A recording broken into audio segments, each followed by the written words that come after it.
Baik, ini perkembangan yang baru kami terima. Kita ikuti sidang media Menteri Penyelaras Program Imunisasi Kebangsaan Khairy Jamaluddin selepas meninjau pengoperasian Pusat Pemberian Vaksin PPV KLIA. Ini merupakan satu sektor yang penting yang masih lagi beroperasi sewaktu kawalan pergerakan, di mana walaupun ada pengurangan dari segi penerbangan daripada lapangan-lapangan terbang di Malaysia, namun demikian sektor aviation masih lagi beroperasi.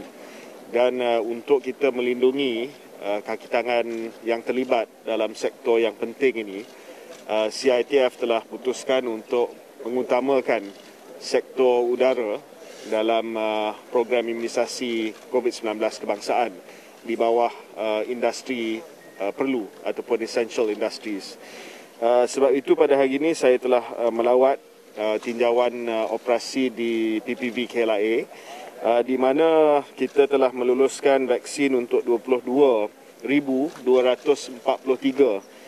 pekerja barisan hadapan sektor udara di KLIA, iaitu 43% daripada jumlah keseluruhan pekerja di KLIA. Tarikh mula PPV ini adalah 5 Julai dengan kapasiti harian sebanyak 1,000 penerima vaksin. Waktu operasi PPV ini adalah daripada 8 pagi hingga 6 petang. Saya juga akan memberi perhatian kepada sektor udara di negeri-negeri lain, di lapangan-lapangan terbang di negeri-negeri lain, supaya mereka pekerja di lapangan-lapangan terbang di negeri lain juga turut dilindungi dengan vaksin COVID-19. Dalam bulan Julai, CITF telah meluluskan untuk minggu pertama ini sebanyak 27 PPV industri, dan kita telah menerima cadangan pembukaan tambahan PPV industri daripada beberapa kementerian yang lain. Buat masa ini kementerian-kementerian yang terlibat dalam program pemberian vaksin kepada sektor ekonomi adalah MITI, Kementerian Kerja Raya dan juga Kementerian Pengangkutan. Kini kita juga dimaklumkan bahawa Kementerian Peladangan ataupun MPIC dan KPDN HCP juga bersedia untuk melibatkan industri mereka dalam program imunisasi. Bagi MPIC itu adalah sektor peladangan dan juga komoditi, dan bagi KPDN HCP adalah sektor peruncitan. Dan kita akan buat keputusan pada masa yang terdekat untuk sektor-sektor ini dan berapa jumlah yang kita akan agihkan kepada sektor-sektor yang saya sebutkan tadi. Saya juga ingin buat pembetulan kepada satu laporan yang telah dikeluarkan oleh Astro Awani semalam yang telah diturunkan, tetapi Astro Awani sebut bahawa 20 juta dos vaksin dijangka diterima sepanjang Julai. Astro Awani ambil angka yang akan sampai dengan pada bulan Julai, dia campur dengan angka yang sudah sampai. Jadi angka yang sebenar adalah 13.8 juta untuk bulan Julai, saya dah sebut semalam. Pfizer dalam 6.4 juta, AstraZeneca 1 juta, dan juga Sinovac kurang lebih 6.4 juta juga. Okey. You missed the AstraZeneca from Thailand.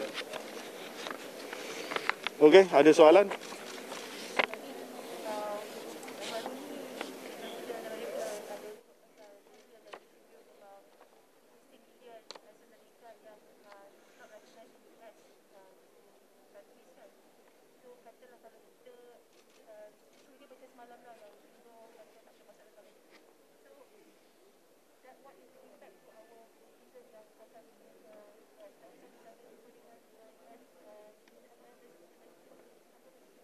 Ada macam mana?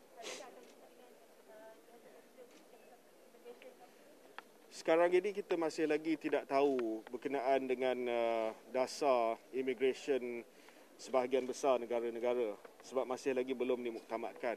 Ada negara yang dah keluarkan syarat-syarat, contohnya syarat vaksin yang hanya diguna oleh negara tersebut.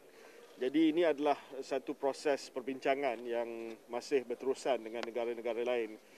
Macam yang paling saya rasa strategik untuk Malaysia adalah antaranya negara Arab Saudi, Singapura, UK, Amerika Syarikat, negara China, ini adalah destinasi yang paling popular untuk rakyat Malaysia, sama ada untuk percutian ataupun perniagaan. Jadi kita kena ada satu dasar yang dipersetujui semua. Sebab di Malaysia kita pakai pelbagai vaksin, ya, sama juga dengan negara-negara lain, dia pakai pelbagai vaksin. Ada setengah negara yang mengiktiraf vaksin tertentu, ada yang tidak.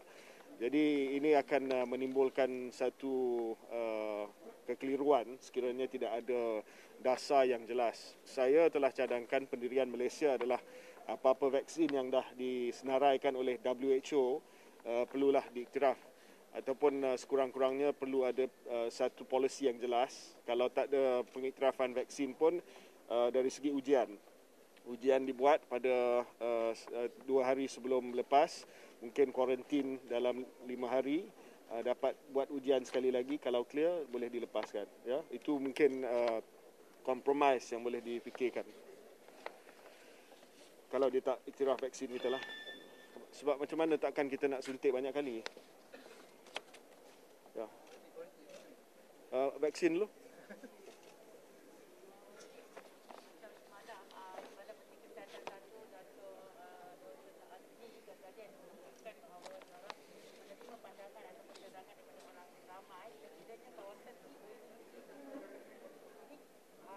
buat program outreach destinasi. So sejauh mana perbincangan tu atau pencadangan tu ada juga berjangka pandangan dengan bagaimana dari YB sendirilah mengenai program outreach destinasi ini di kawasan lokal ini? Kita melihat di peringkat negeri, ya, sebab kalau kita nak hantar vaksin setiap minggu kepada kawasan PKPD yang baru, ini adalah senarai yang dinamik. Dia mungkin minggu ini dia PKPD, lepas tu minggu depan dia keluar daripada PKPD. Jadi kalau saya nak buat agihan vaksin berdasarkan kepada mukim ataupun daerah ataupun lokaliti PKPD, it becomes very difficult. Dia jadi satu yang agak susah sebab kita nak hantar ke sini, lepas tu yang ini PKPD, yang ini tak ada PKPD lagi. Jadi kita buat keputusan untuk hantar berdasarkan kepada kedudukan negeri itu. Negeri itu sama ada negeri itu ada positivity rate yang tinggi, ada incidence yang tinggi. Sebab itu untuk contoh bulan Julai ni kita telah buat keputusan antara negeri yang menjadi sasaran berdasarkan kepada analisa BPKK KKM adalah contoh Selangor, Kuala Lumpur, Labuan, Negeri Sembilan. Ini mempunyai kes incidence yang tinggi. Kelantan pun sedang naik.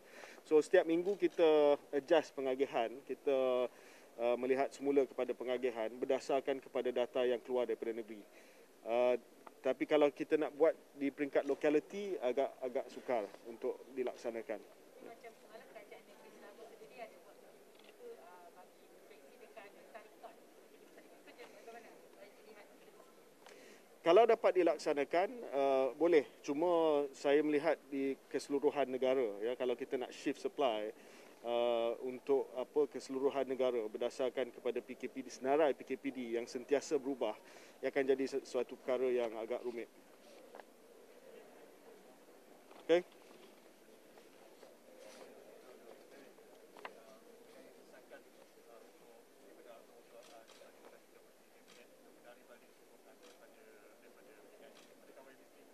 Saya tak ada masa untuk main politik. Tanya Nusi. Okay, alright.